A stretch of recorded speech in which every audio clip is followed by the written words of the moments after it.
So the All Blacks have just announced their Rugby Championship squad for 2024. There are a few surprises in there, but mainly what we saw for the July internationals transferring over to the Rugby Championship. Of course, it is starting in only a couple weeks' time, which means the All Blacks, they'll be heavily in preparation, getting ready for the challenges that do lie ahead. Looking through at the squad, we will start with the hookers. No changes here for the All Blacks compared to what they had in the July internationals. It is Asafa Moore, Cody Taylor, and also George Bell. Now, I'm not too sure how long Samisoni Taukei'aho is going to be out for, but I would assume eventually he will make his way back into the squad. In the props, there are 0 changes, same side as they had for the English and also Fiji internationals. Ethan de Groot, Tyrell Lomax, Fletcher Null, Pasilio Tosi, who did get his debut up against the Fijians and did look very strong off the bench in that game. Ofa Tuangafasi, and then also Tamaiti Williams, the last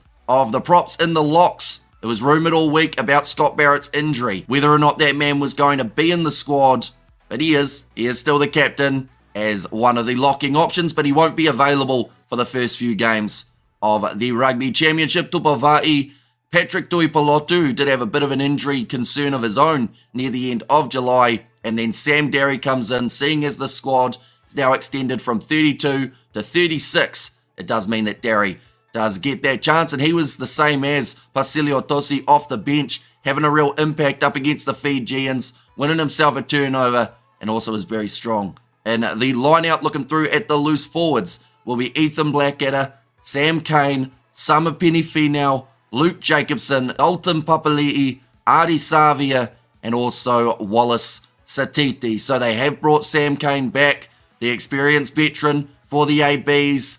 The number 7 jersey, in my opinion, is still wide open for the All Blacks. Sam Cane could easily find himself in that starting side.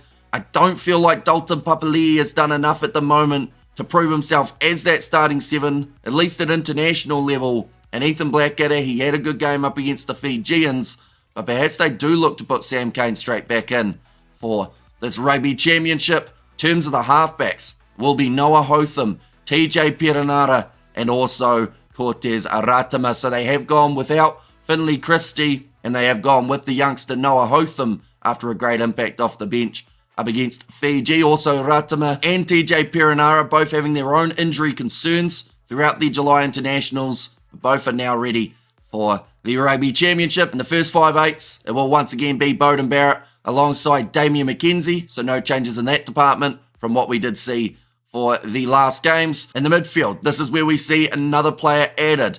Geordie Barrett, of course, he was already there. He is the vice-captain alongside Artie Savia. David Havili makes his way into the squad. Now, I did predict it in my All Black squad prediction only because he has been training with the squad for quite some time. It seemed likely that eventually Razor was going to put him in. I don't know where he really fits into this All Black side though, because at the moment I believe they've got a good 12 and 13 pairing. I guess he could be a backup option for fullback or fly half, or maybe in the centres eventually. Havili does get the chance, but I certainly wouldn't be rushing putting him into the starting lineup after the form of Super Rugby Pacific. Also in the midfield, they have got Rico Ioane, Anton Leonard-Brown, and also Billy Proctor. Both of those last 2 men that I mentioned doing well up against the Fijians. In the outside backs, it will be Caleb Clark.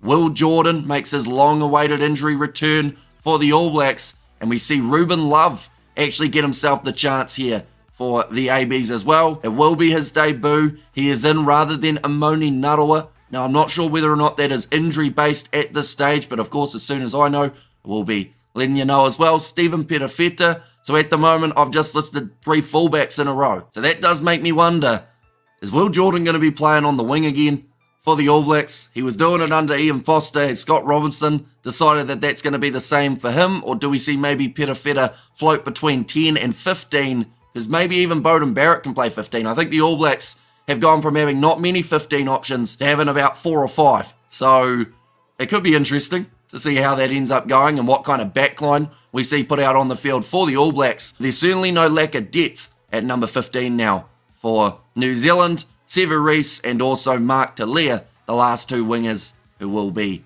in this All Black squad. But their first game is up against the Argentines. That will be taking place on the 10th of August. We will be covering it on the channel with the live commentary, as well as in a day or two, we will have our All Blacks starting XV that we would go with from this squad that has been announced. But nonetheless, I do thank you all very much for tuning in. Do let me know what you think of this All Blacks squad in the comments down below. And if you did enjoy, be sure to leave a like and subscribe to the channel. But thank you all very much for tuning in. I will see you all for the next one.